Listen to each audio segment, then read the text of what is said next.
Morning sun had barely risen when Ethan Parker tied the worn laces of his old shoes. The soles were cracked, the leather faded, but he didn't care. He had one goal today: to reach Marathon Industries, 10 miles away, for the most important job interview of his life. Don't forget to like, comment, and subscribe for more real-life stories with unexpected twists that will warm your heart.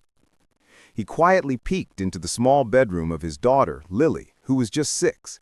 She was still asleep, curled up under a thin blanket, clutching her favorite stuffed bear. Ethan smiled faintly and whispered, "Daddy will be back soon, baby. Today's the day we change our life." For months he'd been unemployed, doing odd jobs, fixing fences, washing cars, anything to earn a few dollars to feed his daughter. Since his wife passed away 2 years ago, Ethan had been both mother and father, never letting Lily feel the emptiness that had swallowed him. But now their rent was overdue, and the landlord had given him one final warning. The electricity had been cut off, and Lily had been doing her homework by candlelight. That night she had told him softly, "Daddy, when I grow up, I'll buy you a big house and a car so you don't have to walk." Her innocent words had broken something inside him, but they also ignited a fire he'd never felt before. The road stretched endlessly. Ethan's shirt clung to his back with sweat, his legs ached, and his shoes rubbed his feet raw.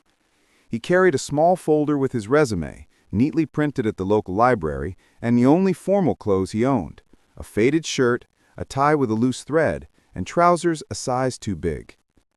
Cars passed him by, splashing mud from puddles left by last night's rain.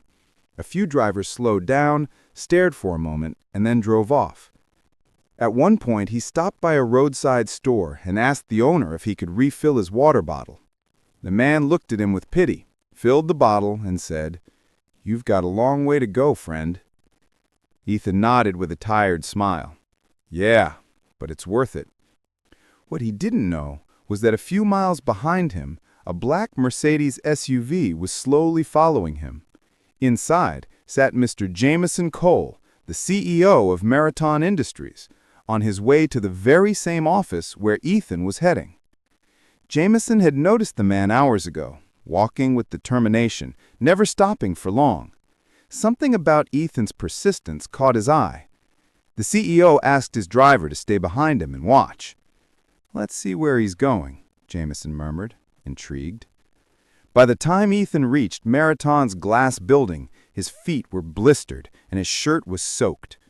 He washed his face in the restroom, straightened his tie, and took a deep breath before stepping into the waiting area. The receptionist gave him a quick look, tired eyes, cheap clothes, but smiled politely. "You're here for the maintenance supervisor interview?" "Yes, ma'am," he replied, voice trembling with exhaustion. Minutes later, he was called into the room. 3 executives sat across the table, including Mr. Jameson Cole himself, though he had no idea who he was. Jameson silently studied him. The same man he'd watched from the car now stood before him, trying his best to appear confident despite obvious fatigue. "Mr. Parker," one of the panelists began, "you arrived right on time. We appreciate punctuality. Tell us, how did you get here?" Ethan hesitated for a moment, not wanting to sound pitiful. "I walked," he said simply. "Walked? From where?" "From Eastbrook. It's about 10 miles away." The panelists exchanged surprised glances. Jameson leaned forward. "Why didn't you take the bus?" Ethan lowered his eyes. "Couldn't afford it, sir. But I couldn't miss this chance. I promised my daughter I'd get this job." The room fell silent. The executives looked at each other, but Jameson just smiled faintly, hiding his emotions. After asking a few standard questions, they dismissed him with a polite, "We'll be in touch soon." Ethan thanked them, stood up, and left, his heart heavy with uncertainty. He didn't know if his effort had been enough. That evening, as the sun began to set, Ethan returned home. Lily ran to the door, her small arms wrapping around his legs. "Did you get the job, Daddy?" He smiled weakly.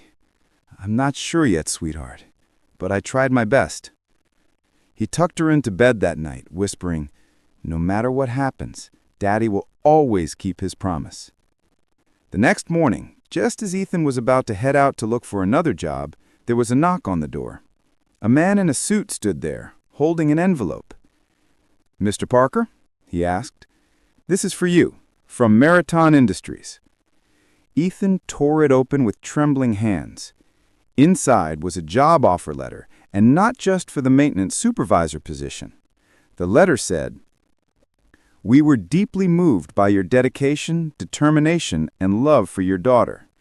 It is with great honor that we offer you the position of facilities manager with immediate housing assistance and a full benefits package. Welcome to Marathon Industries.